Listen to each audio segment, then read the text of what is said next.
Do you want to grow your small business? Are you tired of your current job and want to start your own business? If so, I have good news for you. Small Business Marketing Talk Show is a new show designed to give new and emerging business owners tips and hints to grow your small business. Renowned authors Dr. McCann and Dr. Daryl host an entertaining show that answers your everyday questions. Join them on YouTube at the AGSM Consulting channel. Don't miss it.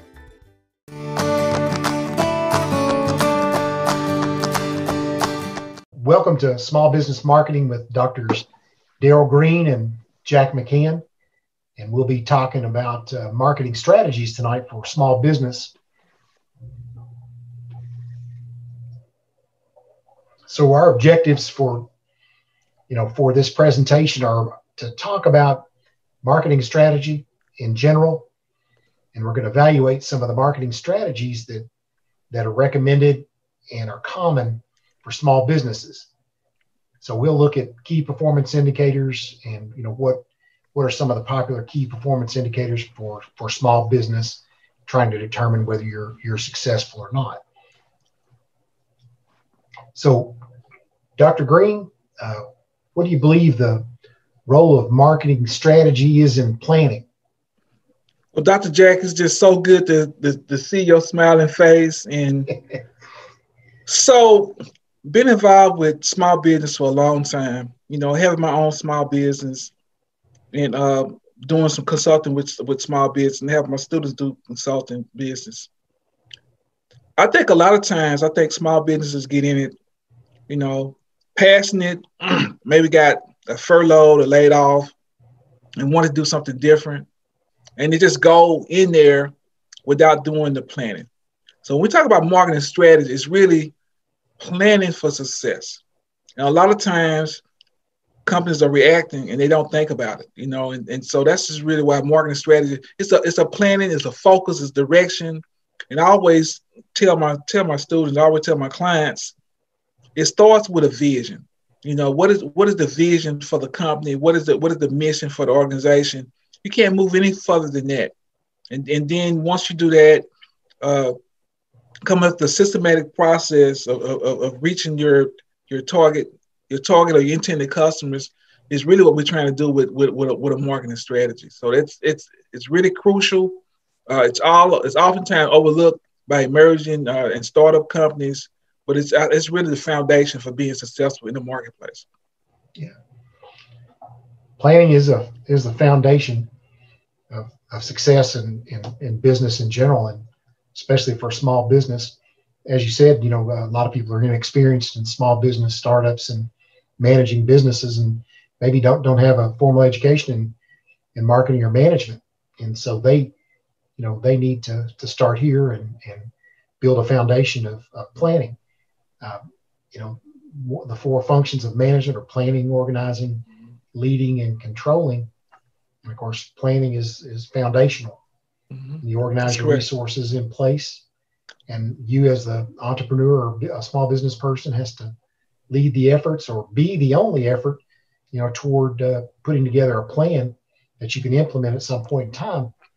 Then the control part of that comes into place when you're measuring your results and looking at the key performance indicators you set as your objectives when you started off. So, as you've said, marketing strategy is critical in planning. And yeah. Go ahead, Dick. So here's a simple example. So one of the things that I did when I first started publishing, writing books and getting published, is I started doing marketing at conferences, book writers conference. I was doing book marketing training. So a lot of times you get people saying they got to do book, they're very dear. I want to be on Oprah. That's when the Oprah book club was big. I want to be a multimillionaire. And so this is where the strategy comes in. So who you're trying to reach? Everybody. That's not going to work. What is your price point? How did you determine your price? I just made it up. Absolutely. I just waited. I just thought it was a good wait. And you have to, if we talk about the 4 Ps, we talked about the basic marketing, but marketing is really about understanding customer needs and wants. And you have to really understand, like we would know the demographics, the people that we're trying to reach. So they're probably in their, maybe their mid 20s, 25, 26, up to their 60s or 70s, want to do something different. I think that's who this show would really appeal to. People really, if I only had that one other ingredient, I would make it. And so that's what we try to focus on in marketing. So I think a lot of times people get side they take side steps because they really don't understand the fundamentals. And I think the marketing, like we talked about, the marketing strategy is really a critical step that people try to skip. Excellent. Dr. Jack, what do you think? Excellent. I think that we've got to really look beyond just just what we're going to do as far as the startup of the business. We've got to look at how we're going to organize and what our situation entails. What are we looking to accomplish? What's the environment that we're going to operate in? What are we going to do in as far as a business goes? I like to look at Stephen Covey looking at the end from the beginning. So what do you want your business to look like 5 years from now? And then start with that today, and then you're working toward that. And of course, having a good strategic plan or a good business plan is going to be foundational to take to the banks or to the Small Business Administration if you're trying to get money to start your business, right? So the plan is multifunctional. It's your plan in marketing, your plan in for starting a small business is your roadmap to success. A strategic plan or a business plan. The marketing plan is certainly a part of that. Mm-hmm. We're trying to just think about planning in terms of putting it on paper, putting it, getting a conceptual idea of where you want to be in the future. So you look at your situation where you're at now and where you want to be, and then after you've developed a plan, you're going to have to implement it. So mm-hmm. putting it in writing and making that plan or your strategy a live strategy, and it's something that's not just in stone. It's something that's live and has to change as needed. Dr. Your experience, do you think most small businesses actually have a written plan or a written strategy? I would say, Dr. Green, the answer to that would be no. Mm-hmm. And as they say, failing to plan is planning to fail. Mm-hmm. And without that, I think that and a number of other reasons for failure of small business, is of course lack of capital, but I think the lack of planning is right up there with it, because if you have a good plan, you take into consideration the money that you're going to need, so you won't do a lot of things unless you have a good plan in place. No, I agree. And we always say, what gets written gets done. Indeed. Yep. So I couldn't agree more. So let's move on to this slide and look at this.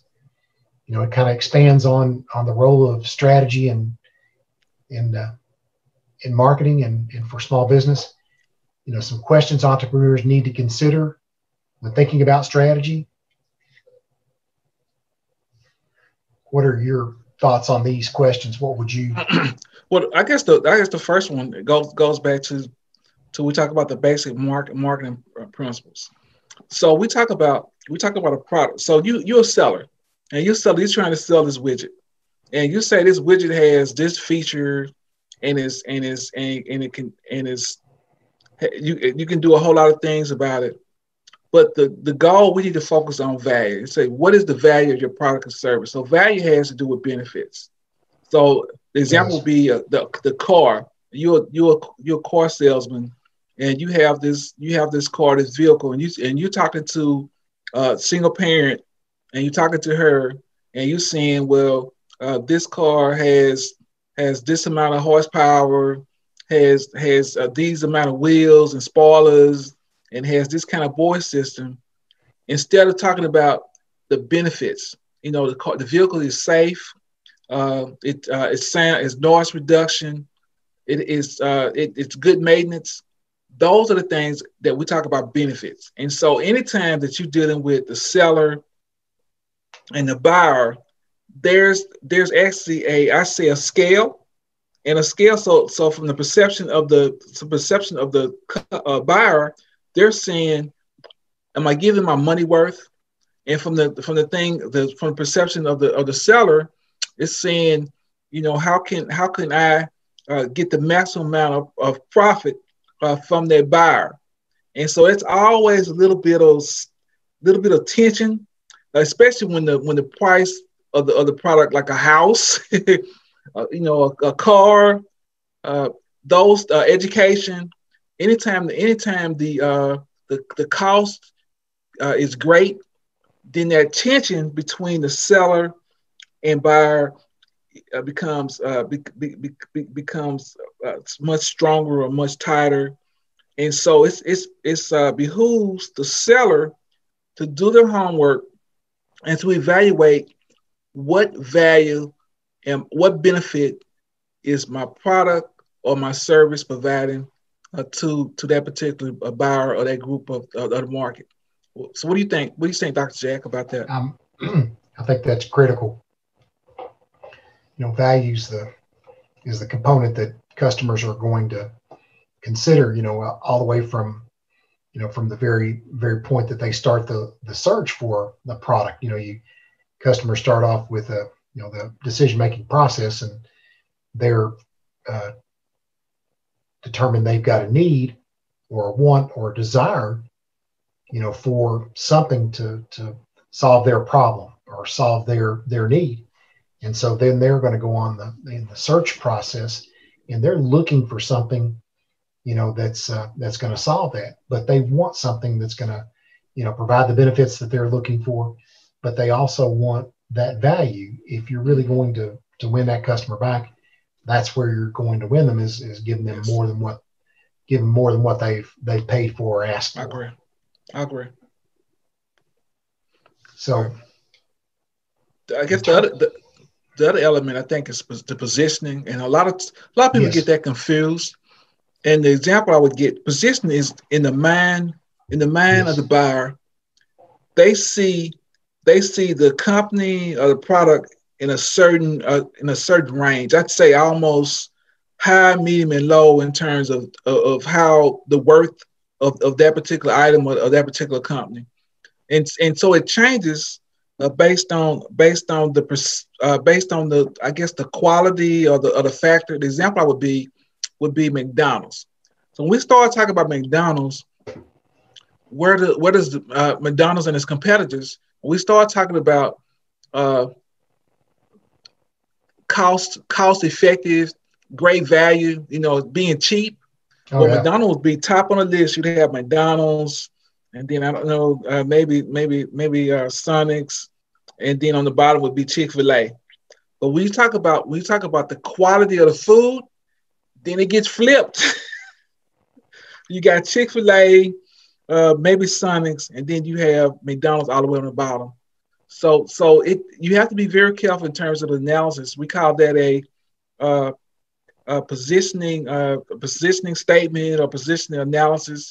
You gotta do your homework, because you might say, "Hey, we're number one," but the buyer has the final say so on that. What do you say, Dr. Jack, about that? Absolutely, companies have to position their products in the minds of the consumer. They have a objective in mind, and they want to say that this product is going to take care of this need in this way.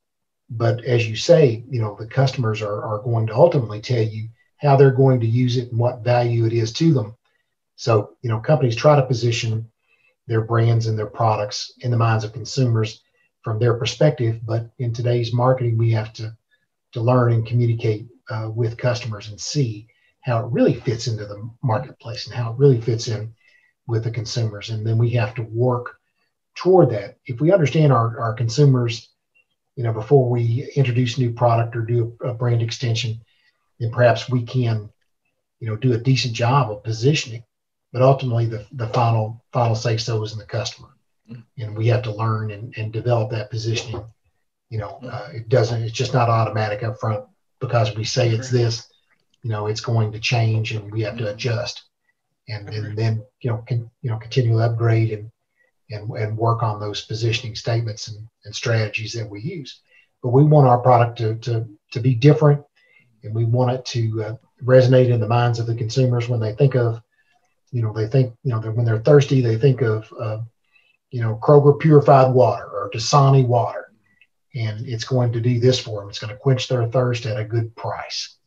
And so, we want to constantly work on those things and be at the forefront of a consumer's, decision-making process. We want it in the memory of the consumers. We want to try to be forefront in their searches online, as well as, understanding where they can find it. I agree. So looking at differentiation or distinguishing products from the competition, these are important things to think about. Kind of comes from that positioning strategy, but differentiation, to me is really, a matter of comparing your product to another. Mm-hmm. You can even do that in your advertising or promotional efforts, that you're comparing your, bottle of water versus, someone else's bottle of water. And what are the, advantages and disadvantages of those, and the important thing in marketing today is to be honest about it, because, the customers are going to judge, whether you're right or wrong. And no matter what you say about it, it's got to be truthful. It needs to be truthful, the statements you're making in the marketing, efforts that you're doing. And when you're distinguishing, be honest about it. What do you think? No, I think that's right. In our early sessions, we talked about the basic marketing, and I think it goes back to we talked about the marketing mix, or the 4 P's of marketing. Oh yes, you gotta always go back to we say the fundamentals. Like you playing football, you got to go back to Pee Wee. You got to learn how to block. You got to learn how to the block. You got to learn how to punt. You got to learn all those basic fundamental skills. And so you got to look at the product, and you got to look at that. You got to look at the product, and you got to break that down. And a lot of that is not by itself. You're going to have to use your marketing mix. You're going to, like you talked about, the social media. That's how this distinguishing, and also looking at your pricing, looking at the placement. Do you have it on? Do you sell it online? Do you sell it in a brick and mortar? All the things that separate you from the competition. And we're going to get to this a little bit later, but we're going to be spending a lot of time about competition, because a lot of startups and a lot of small businesses, they ignore the competition. I think that's a fatal mistake. So I guess one of the things I would say as an exercise, everyone is out there, you get a pen. I'm old school. You get a pen and paper, and you write down your product, and I'd say you have a column. You'd have your product, and then you have the product of your competitors. Maybe 1 through 5, and then you put your product down there, and you list. Maybe your product is say it's a Dr. Jack, a soda, or we call it Louisiana soda water, or soda. But you put that down, and you put down what are the qualities, and we talk about the senses. So what does it smell like? Does it smell different? Does it taste different? Does it have texture? Does it have texture? Which I kind of think about orange juice with texture. But does it have all those qualities? Can I smell it? And you put that down and see how you compare. I think a lot of times we don't quantify the analysis, and that's what we're really going to go into more about, little things that you can do. But you want to compare. We call it comparability analysis or competitive analysis. But you want to compare your product, and where you come up strong, you want to accent this. And where you coming in weakness, you need to figure out in terms of your competitors. You wanna be high in the category, and you want to pick. You can't be all things to everyone. So maybe you pick one or two or three things. You say, well, you know what, we're gonna lead the market. We're gonna be known for this. You know, when they come and they come to our soda, they're gonna look at it, and we have a very attractive bottle packaging. And that is going to be our how we distinguish ourselves. Dr. Jack, what do you say about that? It's you hit the nail on the head. You're even before you go into business, and when you're in business, competitive analysis is important, and fundamental analysis is looking internally at your organization, and then you look externally. But the 4 Ps are what's where the rubber meets the road. You're comparing your product versus the competition, or who's in that market if you want to enter that market. Then you look at the pricing. Can you be competitive? How much can you make your product for? Then what do you have to sell it for? Then what is everyone else doing, in terms of pricing? You want to cover your costs, but competitive pricing is key. Yes. And then where are you going to sell it? The place part of the 4 Ps. Mm-hmm. Then how are you going to communicate it or promote it? So that's an important piece that you said about, doing an analysis on a piece of paper, putting down those 4 Ps. What is, describe your product, its pricing and placing and promotion, and look at your competitors. What are they doing? What are they saying? And that's a good place to start for a small business or an entrepreneur or somebody that's introducing a new product, or an ongoing business, and you're just wanting to see where you stand in the market. Good. No, I agree with that, Jack. And I'm old school. Some of you might have your phone. Okay, this is a 7. So don't throw shade. But using this, because we want you to think. We want you to be innovative. A lot of times you got apps, you got all this other things. But a lot of times just going old school, I think will help some innovation and creative thinking. And that's Absolutely. What we're trying to do. Absolutely. So we look at strategy and its alignment, and components, which we believe that are foundational to what we're talking about tonight. Yeah. And that's Go ahead, Dr. No, Dr. Jack. I just want to kind of say, because I went back to I had a flashback because in working in the graduate school, we talked about these 3 anchors: strategy, structure, and culture. And it's like we talked about strategy, low cost, looking at differentiation, sure. And we talked about niche. Dr. Jack, you want to talk about those the three strategies that we kind of look at when we look at organizations when we do consulting work? Yeah, we kind of like to borrow Michael Porter, mm-hmm. For a lot of business strategy.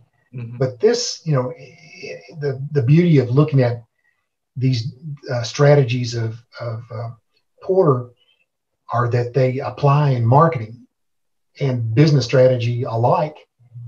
And those 3 basic strategies. The first one's cost leadership, and you find that every day with a lot of companies use that as their strategy. Walmart is one, low cost, everyday strategy. Hard to use. You can use low cost strategy for maybe a product line. It's hard to use multiple all 3 of these strategies in your marketing efforts. So most companies will fall in line with one, for a particular product line, or they do it overall as an organization. And so then that's, Porter's kind of base strategy, cost leadership. Mm-hmm. And then the next is differentiation strategy. Hey, Dr. Jack, can you go back to low cost strategy? So what happens? Sure. Like we have a small business. You talked about Porter's. But what happens if I'm starting a bakery business and I'm trying to be the cheapest, and there's like on my street, there are like 50 of them on my street. How would the low cost strategy work when you have so much competition? Is it effective or not effective? What do you think? Well, oftentimes when you've got so much competition, the low cost strategy can be a race to the bottom. Everybody's trying to, and ultimately what you're doing is trying to undercut the next bakery on the opposite corner of yours. And then all you're doing is lowering your costs, and it equals lowering your profits. So if you're not covering your costs and you're not profitable, you're not going to be in business long, and you're not going to run somebody necessarily out of business because you're running low cost. You're more than likely going to run yourself, out of business along with the other people you're competing against at low costs. But it is a strategy if you've got some superior advantages versus your competition, things that you can help you keep your costs low. If you've got logistics expertise like Walmart does, their ability to keep inventory low or roll back pricing to their suppliers, all these things have to be considered, and that's where you're looking at your cost to make the product and what are your objectives in terms of making a profit and being able to stay in business. Hey, Dr. Jack, now I'll give you a perfect example of being living in Knoxville, Tennessee, the home of Pilot Corporation. Yes. I would never forget there was a price war going on. There was a One Pilot, a gas station, and there was an Exxon station right across the street.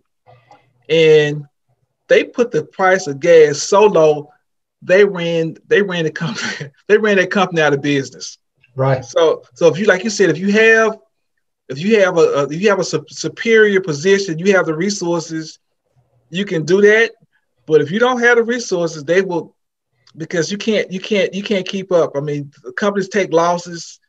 Pilot took losses at that one store, but they were probably making it up at several other stores. But they drove their company out of business, Dr. Jack. Isn't that bad? That's usually what happens. It's damaging to both companies as a rule. It could be a loss leader and you accept the loss, if you're trying to sell your gas cheaper than others.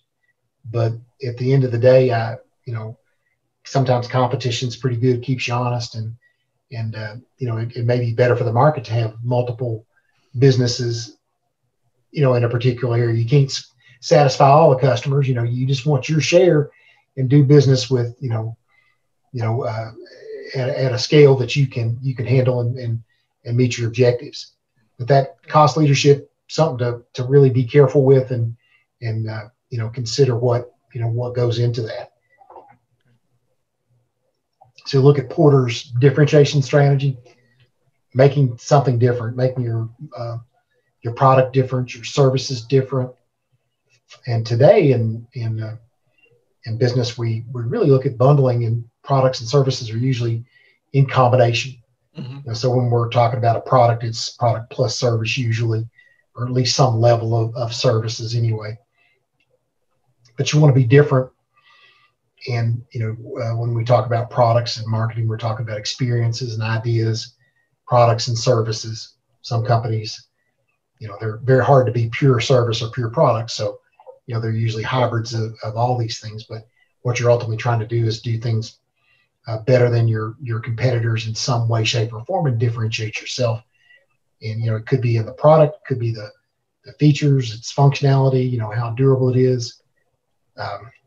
It could be the service element that makes you better than others because you can repair things and keep those products working better than others. So what do you think about differentiation, Dr. Green? Well, I think it's powerful. I think it's a powerful thing because I think a lot of times, like, again, if you have a limited, we're talking about a startup, talking about a small business just getting started. A lot of times you're not going to have the capital to compete with other individuals. Right. So you want to distinguish yourself. And the example I would give is McDonald's. McDonald's being a low cost provider. That's their strategy. The differential would be, I guess, some old school. It would be Burger King. Burger King used to be frame broiled. Those, if you're at 70 or 80 babies, you would understand it was frame broiled. That was their emphasis that they went with. And so I just think we have to, you can do that. You can look again, going back to what Dr. Jack talked about, distinguishing your products. What makes your products different? And that's what you want to leverage on. You want to try to find, and I will never forget that if you go into the mall, there are still malls in America. Yes. But you go into the malls. I think it's Annie's Pretzels. I think right. It's Annie's Pretzels. You go in there, you can smell. They throw that smell on you. They give you the smell, and I just, you know what they also do to you? They also give you samples. Oh yeah, perfect. So that's the perfect differentiation that happens. So they're setting themselves apart, and with the smell, the senses. I think that's very important to look at that. Oh yeah. Yeah, that's one of those pieces of positioning, and that's comes to life here. Your positioning, you're positioning yourself as being different than your competition. So you compare yourself in all these different areas or attributes or benefits that your competitors are providing, and you find something that you do that you have a competitive advantage, and exploit that competitive advantage and differentiate yourself. Have products on store shelves where, your competitors don't, be in locations where they're not,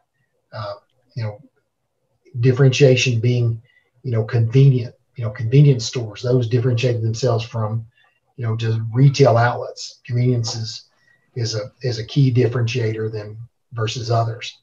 Durability of products, it goes on and on. How do you differentiate yourself? And then how do you position it, and how do you market it to your customers, telling them that story, and truly being different? Not great. Is the key. Yep. Then this final strategy of Porter, there's some variations that Porter has on some of these strategies. He kind of went back and expanded a little bit on, but the niche or focus strategy, this is when you don't want to compete with the big boys. So you're going to go after a particular target customer that nobody else is going after. So you're going after a niche target. It's that customer that's out in the countryside. Most companies are going after those large population centers or those large customer groups. Lots of businesses that are going after those using niche or focus strategies are focusing on those areas the big companies aren't. And that can give you a real advantage because you're taking care of that customer that no one else is paying attention to. Dr. Jacob, I'll give you. I'm full of examples. I got another example. All right. So right now, as of this taping, across the country, we're dealing with COVID. There's a rise across the United States. All states are being impacted. So a niche. So people are kind of reluctant to have people come to their house and go out and do things. And my car was pretty dirty. I mean, inside just bad. And so I could have went to a car wash or maybe a detail company. There was this company that was online. Again, the 4 P's of marketing promotions. They were online, and they're a mobile detailing shop. And so the guy came to my house, and he did both of my cars, took a credit card, and it was so convenient. He has a niche. He does the outside, exterior, interior, and he does a lot of things. So he has a niche. And so he's not competing with the high price places that are brick and mortar. He's mobile, so he's built a niche. And I think if you're a small business, you got to count on that side. Like you have these food trucks. Oh yeah. They can't compete. They can't compete with Cheddar's or some of the established restaurants. And so they have these mobile food trucks that I think it's a game changer. Absolutely. What do you think? Absolutely. They're going and serving markets that others aren't willing to serve, doing things that other people aren't willing to do. That's what the entrepreneur spirit's all about, is finding a need that's not being served in the market. And that's what you do. And that's what this strategy is all about. You could call this the entrepreneurial strategy. You know, if you wanted to, you could say entrepreneurs are the ones that follow this. They're going, you know, they're not going after the mainstream. They're going after something and offering something that's different, something that's unique. So all too important. So these strategies are critical business strategies or marketing strategies, you know, combination of those things. And it all, you know, boils down to, you know, using, you know, aligning the, you know, the strategy, the structure of the company that you put together, and also, you know, developing a culture that is willing to, you know, adopt and be flexible with the use of these strategies.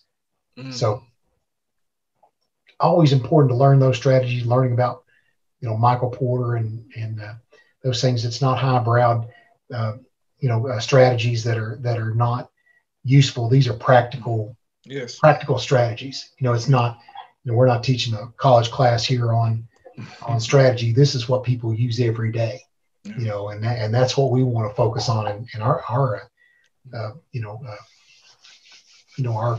our lectures here, our conversations are about talking about things that work and that are useful to business people. Dr. Jack, I would say in a digital economy, my opinion would be, I would spend a lot of time on building me a niche. Oh, yeah. I don't want to compete with Walmart. I don't want to compete with Amazon, but I want to do my own thing. Define to be successful, I need 25,000 customers, and it's going to be online, and you know, it's going to be online, and I'm going to sell this widget, and I'm going to promote it, and and I got a good price point for it, and I'm happy. And I think most people need to. I think that's what the future is niche. And what do you think with the coronavirus, globalization, and layoffs? What do you think the strategy is going to be focused? The successful companies going to have to do, Dr. They are going to have to focus on unique target audiences, but you got to set reasonable objectives. You know, considering the environment that we're in now today. And I think you know, a successful strategy is going to have to use multiple channels of selling. You know, a company's going to have to use online. They're going to have to use you know, a brick and mortar, face to face, or working through and with suppliers and selling to other businesses. But you know, you're going to have to come up with a lot of different ways and to serve target customers. But ultimately, that differentiation is it can be the way you sell your product or deliver to your customers, or the products that you make are better and satisfy, you know, your customers better than others. So I think the key is here and finding how to serve a particular target customer, doing something that you like to do and that people need. You know, fulfilling that need and doing things that other people don't do, and doing it, you know, and doing something better than others is you know, where it's at. And using technologies to reach those customers is going to be something that we all need to do, because more and more business today with the coronavirus is going online. You know, people, whatever you can do to come up with strategies, just as you mentioned with your car detailer. It doesn't necessarily have to be online. You find something you like to do, or you're able to do and do it well, you know, then you can get the word out there in the community, and you can hand out, you can go by and hand out business cards, or put your Facebook company, put your company on Facebook and advertise to a particular zip code, and you serve that zip code as best you can with something that you do and something that's needed. I agree, Dr. Jack. I agree. I think so. This is why the marketing strategy, this episode is very important. You need to be watching this several times. You need to be sharing this with your friends, because this is one of the key things that's going to make you a winner and not a loser. Okay, so that is very important. So, we key performance indicators, setting goals, for a business is important. You're always wanting to, set those reasonable objectives, things that you can accomplish. And so small businesses and large businesses want to, you want to set goals and set benchmarks, and with strategies, that's what you're planning to accomplish. You're trying to, ultimately you want to make some money. That's what you're trying to do, and starting a business or maybe a side hustle or a side gig, you're trying to make some extra money. You don't want to, or maybe you want to work for yourself. You want to do something, but you've got to set goals to be able to reach them. Stretch goals are great.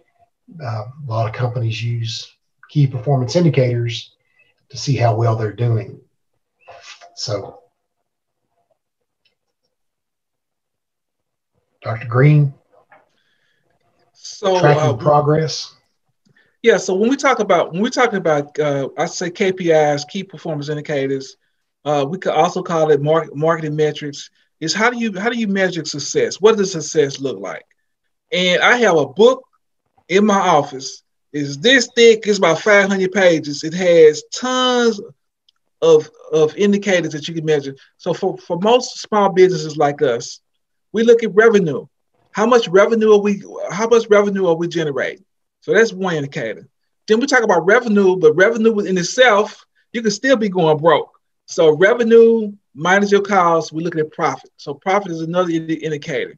So if I have a brick and mortar company, I might want to know how many leads do I have? How many leads, how many people coming into the store? There's a whole litany. And here's a key thing, Dr. Jack and audience, can you see me? Here's a key thing. You need to have your key performance indicators match what your marketing strategy is. So it should be based on what you're trying to do. So if you're not doing anything online, why you looking at website visitors? And so that's why I think you have to be very deliberate.